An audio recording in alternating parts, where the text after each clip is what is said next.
joined by Andrew Radonjic, Managing Director of Venture Minerals. Andrew, thanks for your time. Good to be back, David.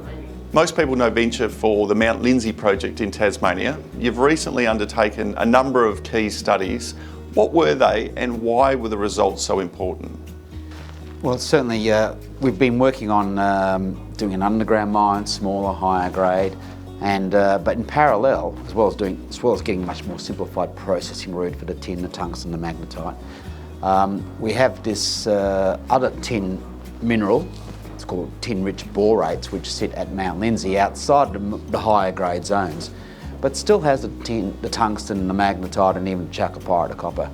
But we had CSIRO doing a study, and as usual, these things do take longer, these research studies with government bodies, but they came up with an excellent find for us that these tin-rich borates are recoverable in terms of getting tin out. So what would have been normally tailings can now generate potentially a boric acid, a tin concentrate and an iron concentrate, which will add great economic benefits. So all of a sudden a lot of those sort of resources which couldn't be mined underground because of the tin couldn't be recovered will now come into play. So all of a sudden the mine looks like it's going to be a lot bigger than we were originally looking at.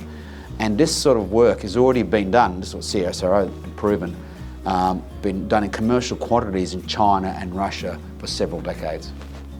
Where to from here? Now you've got the information, what's the plan? Well, the plan is obviously, we've done the work for the tin and tungsten, new processing flow sheet, but it's incomplete. We need to get this tailing stream, do the work. We're looking in the process of engaging another group who can meet the sort of timelines of the next 6 to 12 months. We've got all the core sitting there, so we've got plenty of core now. We drilled before, so now we can get some sort of idea of operating costs, capital costs added. Obviously, it's already tailing, so the operating costs are significantly reduced. But it may involve processes quite often. Some acid, maybe a little bit of heat. That's normally what all the boron guys are doing, like iron ore. It won't be too dissimilar, but it'll have its own little blend. And once that's worked out, we can add that to the study, and then the study's finished, and then we can look at permitting. I suppose a mine of a size which is more accurate than what it was going to be. Moving to Western Australia, the Golden Grove project.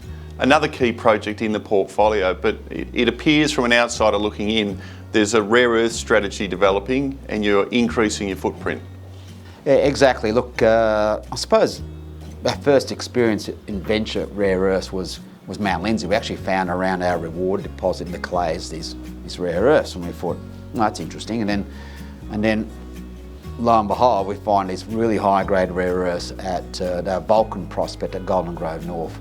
So what was a copper zinc gold target, we found rock chips up to 12.5% total rare earth oxide, which is an amazing result. And another assay was 6.6% and several above 1%.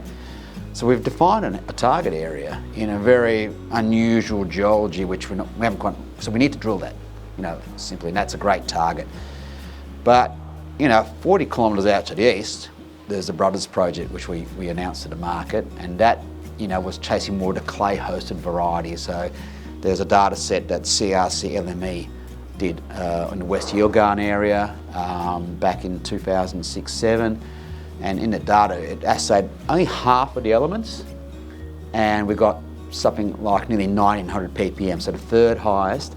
And at a Bandy project, which is about 250 km southeast of Mount Magnet, had the highest results in that data set. So they were vacant ground. So we picked those up, and in the case of Brothers, we're also close to some significant hit, and that's what the joint venture was all about the other day. And that to us, that's we had a look at it, and somebody had drilled it down to 61 metres, and there was 49 metres and 12. Going 1300 ppm total rare earths. So yes, the source tell you there's a source nearby. Looks as though we might have found that source, or we're pretty close to, and there's no drill holes. There's 2 drill holes, 200 metres apart. The other hole's got 49 metres, nearly 1000 ppm, and that has got no drill holes for it in 40 k's. So it's open, it's granted, and it's ready to drill. We'll be there probably by the end of this month. I was going to say, what is the plan? Is it drill? Is it other activity? Well, look, some of the tenements aren't granted. Obviously, like with most things, fine to get an idea if you've got something economic do the met work. Obviously, you know, the ionic clay concept. You know, maybe there's a hard rock source we can find as well. You know, these things are not necessarily it's all carbonatites, might be these alkali-rich granites, and this is the stuff no one was looking at. We weren't looking for pegmatites, we weren't looking for rare earths, and we're out there in areas that, you know, hardly anyone's been on. And now, you know, now people are going out there, they're finding things. I think we're all going to learn a lot over the next decade or so. Shareholders love to learn, they love news flow, and they love an excited MD. Exciting times ahead for VentureInit shareholders. Andrew, thanks for your time. Thanks again, David.